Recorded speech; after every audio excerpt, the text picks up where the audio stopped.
Seeneffama heddumina keenyaa fudhannee seeneffama walitti nu buusan dhiisuun seenaa waloo uumuun barbaachisaadha jedhan hojjettootni mootummaa miseensa paartii badhaadhinaa magaalaa Adaamaa leenjiirra turan. Bulchiinsa magaalaa Adaamaatti leenjiin mata duree idaarraa gara horataatti jedhu guyyoota 6 kennamaa ture xumurame. Itti gaafatamaan waajjira paartii badhaadhinaa magaalaa Adaamaa obbo Ashannaa fi Ajjamaa badhaadhina milkeessuuf dursa qabeenya qabnu beekuun barbaachisaadha. Keessoo keenya qulqulleessinee nageenya waaraa fiduuf hojjechuu qabna. Yaadamoota qeenxee irratti qabsaa'uu qabna. Akkasumas siivil sarvaantiin hundi badhaadhina milkeessuuf karoora akka mootummaatti qabame beekuun galma gahinsa isaaf hojjechuu qaba jedhan.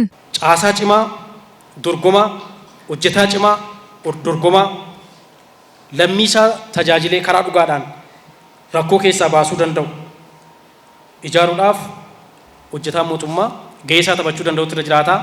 Kana milkeessuu keessatti immoo miseensonni paartii badhaadhinaa gahee bakka bu'iinsa hin qabne qabdu. Rakkoon biyya kana instituutioniitiin ijaaramneedha. Instituutionii ijaaruu keessatti, dhaabbilee ijaaruu keessatti, dhaabbilee fakkeenyaaf siivil sarvaantii yoo mootummaan jijjiirame, paartii yoo jijjiirame, jijjiiramuu hin dandeenye, siistema ta'e itti fufuu danda'u ijaaruu keessatti gaheen miseensa keenyaa baay'ee guddaadha waan ta'eef hojjettoonni mootummaa miseensa ta'an ergama dachaa kaayyoo fi itti waamama paartii isaanii ta'an gama sirrii ta'een bahuu danda'utu irra jiraata.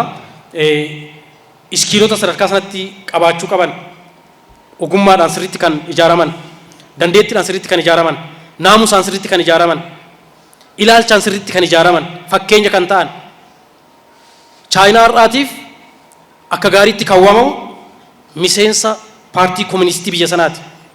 Namni baay'een googil godhee ilaaluu waan danda'uuf jechuudha. Kanaaf badhaadhinaaf wanni ta'ee ta'u fuulduratti bahuu kan danda'u, mallattoo ta'ee fuulduratti bahuu kan danda'u miseensa isaatii. Miseensi isaa ogummaadhaan, beekumsaan, dandeettiidhaan, ilaalchaan, naamusaan fuuldura kan hiriiru malee warri kaan fuuldura kan hiriiran inni duuba kan hiriiru ta'uu danda'u irra jiraatu waan ta'eef dhimmi kun dhimma akka salphaatti ilaalamu miti jechuudha. Inni biraan miseensi keenya gurmaa'ee socho'uu qaba. Gurmaa'ee socho'uu danda'u irra jiraata. Wal hubachuu qaba. Wal dhiibuu hin qabu. Nuti warra gaaddisa tokko jala jiru, warra paartii tokko keessa jirudha. Rakkoo yoo jiraate qabsoodhaan dubbiin sirreessina.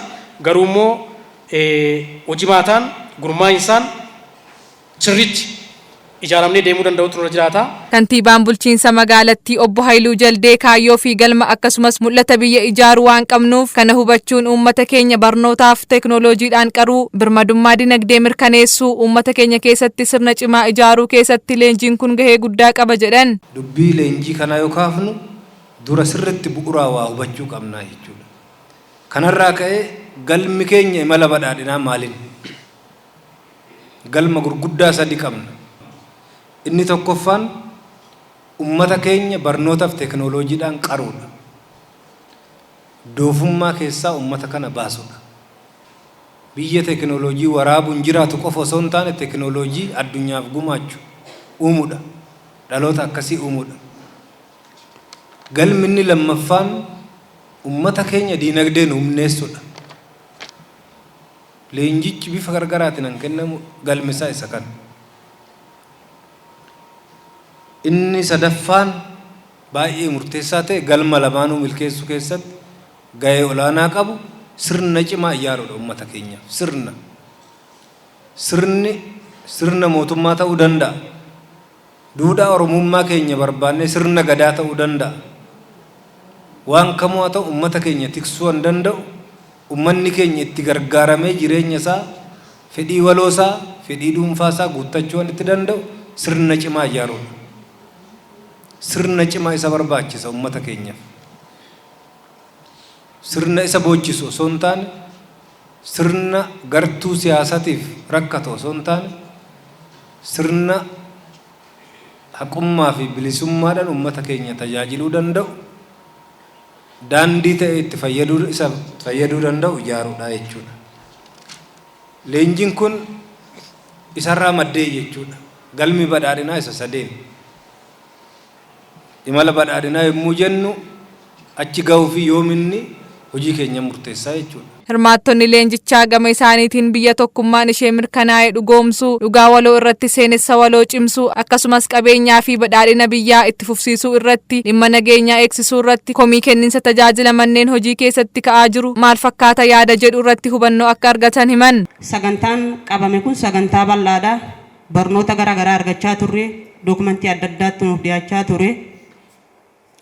Qabeenyi maali? Badhaadhinni maali? Nageenyi, siivil sarvaantiin dookumentii 5-6 ta'utu nuuf dhiyaate. Kana keessatti nuti eessa jirra? Akka dhuunfaatti eessa jirra?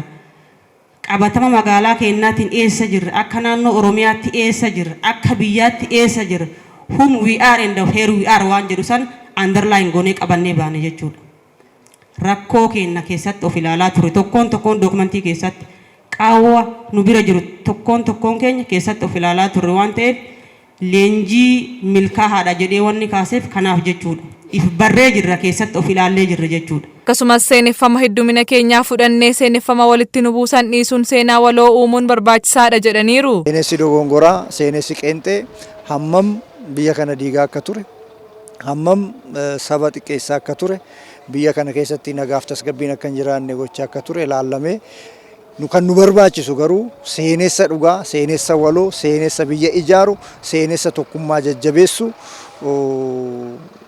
lafaan gahuun, uummata biraan gahuun seenessa kana bal'inaan hojiirra oolchuun akka nurra jiraatu kun immoo biyya ijaaruu akka ta'e bal'inaan kan hubatamee fi ijannoonis kan irratti qabatame ta'uu isaati. Inni biraa dhimma nagaati. Nageenya wal qabatee nageenyi baay'ee murteessaadha. Waa'ee nageenyaa baay'ee kaaminuu wal dorgomsiisuun hin danda'amu. Misoomni jiraachuudhaaf nagaatu barbaachisa, barachuudhaaf nagaatu barbaachisa, bahanii galuudhaaf nagaatu barbaachisa. Nageenyi yoo hin jiraanne homtuu hin jiru jechuudha. Itti dabaluunis siivil sarvaantii yeroo wajjin wal simu ijaaruun barbaachisaadha. Akkasumas miseensonni adda duree ta'uun nageenya mirkaneessuuf gahee isaanii akka bahatan leenjiin kun hubannoo guddaa akka uumeef dubbatan. Nageenya kan uummataa taasisuudha. Kan qaama hundaa taasisuudha.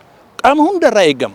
Kan ammoo adda durummaadhaan nu hojjetaan hooggansi sadarkaadhaan jiru uummata keenya qaama nageenyaa faana kana deeggaruudhaan qaama hundaa hirmaachisuudhaan hojjetan. Kutannoo fi mooyyuu fuulleffannaan amma jiru baay'ee gaariidha. Akka hojiin kun nageenyi yoo jiraate hojiin misoomaa jiraata. Nummoo risoorsii guddaa qabna siin jedhee jira. Risoorsii kana hojii fayyadamuu kan dandeenyu nageenya eeguudhaani. Nageenyi immoo kan qaama hundaa yoo ta'edha jechuudha. Kan qaama tokko qofaa miti. Kanaafuu leenjii kanarrattis kan laalle kana